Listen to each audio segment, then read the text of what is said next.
A razão pela qual há falta de temor. A outredade de Deus do Senhor em nosso mundo é porque a maioria de nós tem dificuldade em compreender Deus em sua santidade e toda a sua grande glória, por mais elevado e maravilhoso que ele seja. Deus não é um homem. Ele não é o nosso igual. Ele não é apenas ligeiramente elevado acima de nós. Este é o problema fundamental com a humanidade. Nós queremos fazer Deus ligeiramente acima de nós. Seres humanos onde ainda podemos controlá-lo porque podemos entendê-lo, enquanto nossa mente puder formar uma imagem, ou obter uma ideia de Deus. É isso que pensamos de Deus. Mas, irmãos e irmãs, eu imploro que não cometam esse erro. Deus não é um homem. Você não pode entender um ser que existe fora das restrições de tempo, espaço e matéria. Você não pode entender um ser que vive de eternidade a eternidade com seu pequeno cérebro. Se eu pudesse entender Deus completamente com meu pequeno cérebro, ele não seria um Deus digno de adoração. Ele está muito acima, muito além de nossa compreensão humana. Ele habita em um lugar de santidade que a mente humana não pode compreender. Ele habita em um reino de mistério. Um reino onde nenhum homem sabe e nenhum homem viu. Você pode ver um anjo e viver, mas não pode ver Deus e viver.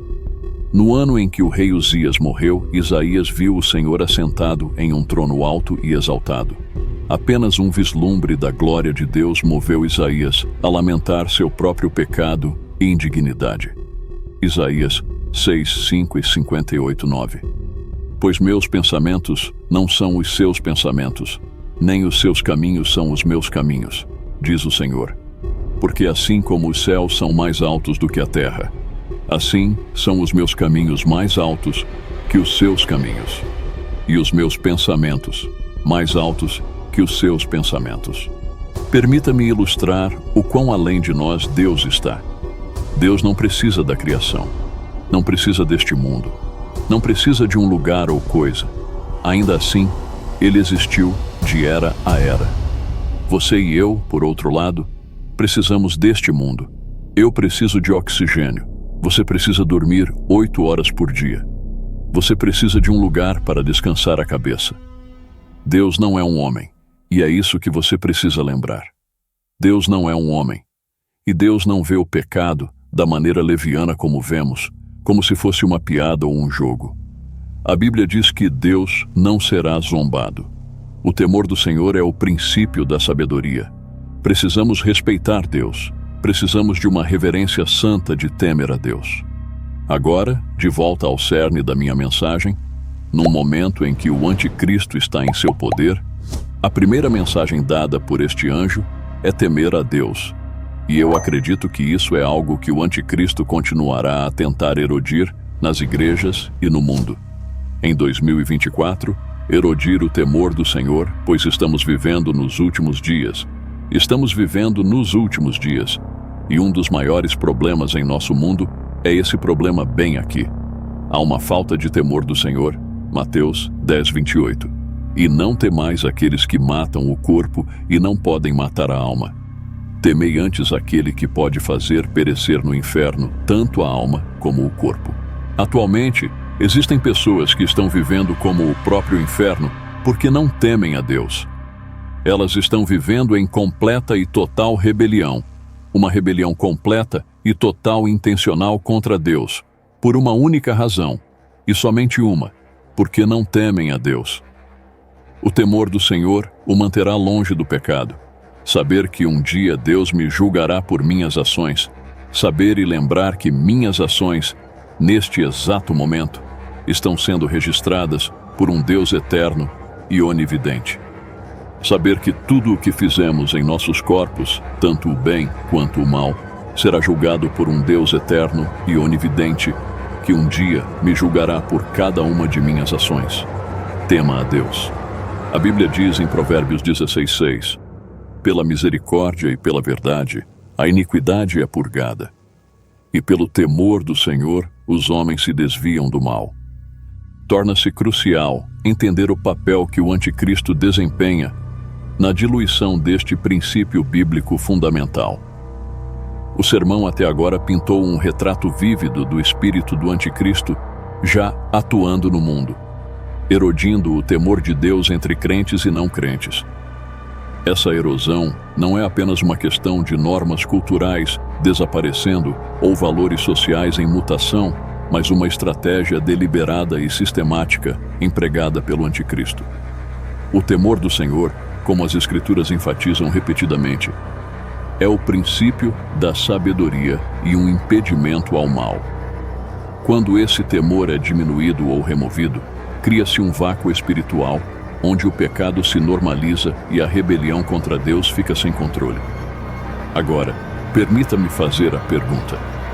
Não estamos vivendo em um mundo, em uma cultura, onde o pecado é normalizado? Não estamos vivendo em um mundo onde pecados que antes eram desaprovados agora são celebrados? Há uma falta de temor de Deus, e é por isso que as pessoas estão se inclinando mais para o mal, indo em direção à grande tribulação, onde cada vez mais pessoas temerão menos a Deus. O papel do anticristo nesse processo é minar sutil e progressivamente a reverência e o temor por Deus, que naturalmente deveriam residir nos corações das pessoas, promovendo ideologias e valores contrários à palavra de Deus. O anticristo busca deslocar o foco da responsabilidade divina para uma vida humanista e centrada em si mesma. A erosão do temor de Deus tem implicações profundas. Sem um profundo respeito por Deus, as pessoas estão mais propensas a sucumbir às tentações e ao engano do inimigo. Elas se tornam dessensibilizadas à convicção do Espírito Santo quanto ao pecado e à necessidade de arrependimento. Isso se alinha com o cenário em que o anticristo ascende ao poder, aproveitando a falta de temor de Deus para solidificar seu governo enganador e liderar muitos. A história de Ananias e Safira e os ensinamentos em Isaías destacam a imediatez e severidade do julgamento de Deus contra o pecado. Esses relatos servem como lembretes de que a santidade e justiça de Deus são aspectos integrais de seu caráter, assim como seu amor e misericórdia. Em um mundo influenciado pelo anticristo, reconhecer e reverenciar esses atributos de Deus torna-se ainda mais crucial. Para concluir, Filipenses 2:12. Portanto, amados meus, assim como sempre obedecestes, não só na minha presença, mas muito mais agora na minha ausência, desenvolvei a vossa salvação com temor e tremor. A palavra tremor é significativa, especialmente no contexto deste sermão. O termo tremor, neste versículo, denota um profundo senso de reverência, admiração e seriedade na jornada espiritual. Isso implica que a salvação não é algo casual ou trivial, mas requer uma atitude sincera e séria, reconhecendo a majestade e a santidade de Deus. Esse tipo de tremor não se trata de medo no sentido de terror, mas sim de um profundo respeito e reconhecimento de nossa responsabilidade diante de um Deus santo. A falta do temor do Senhor é a razão pela qual temos tantos casos de relações adúlteras em nosso tempo. A falta do temor do Senhor é a razão pela qual temos tanta imoralidade sexual em nosso tempo. A falta do temor do Senhor é a razão pela qual temos tantos amantes do prazer mais do que de Deus em nosso tempo. A falta do temor do Senhor é a razão pela qual temos tanta ganância e materialismo em nosso tempo. A falta do temor do Senhor é a razão pela qual temos tantas pessoas viciadas em assistir vídeos imorais e não santos na internet em nosso tempo. A falta do temor do Senhor é a razão pela qual temos tantas pessoas que amam o dinheiro mais do que a Deus em nosso tempo. A falta do temor do Senhor é a razão pela qual temos tanta desonestidade e engano em nosso tempo. A falta do temor do Senhor é a razão pela qual há uma crescente tendência para a violência e a falta de lei em nosso tempo. Num mundo onde o espírito do anticristo está ativamente trabalhando para erodir o temor de Deus, o conceito de tremor torna-se ainda mais crítico. Ele serve como uma contramedida à complacência e rebelião encorajadas pelo anticristo. À medida que o temor de Deus diminui, também diminui o senso de tremor ou reverência para com ele, levando a um estado espiritual em que as pessoas estão mais suscetíveis à decepção e ao pecado. Portanto, o apelo para desenvolver a própria salvação com temor e tremor é um apelo para manter uma postura de humildade e respeito para com Deus, reconhecendo sua soberania e nossa necessidade de sua graça. Obrigado por assistir. Certifique-se de inscrever-se no canal. Ative as notificações para não perder os próximos vídeos. Fiquem com Deus.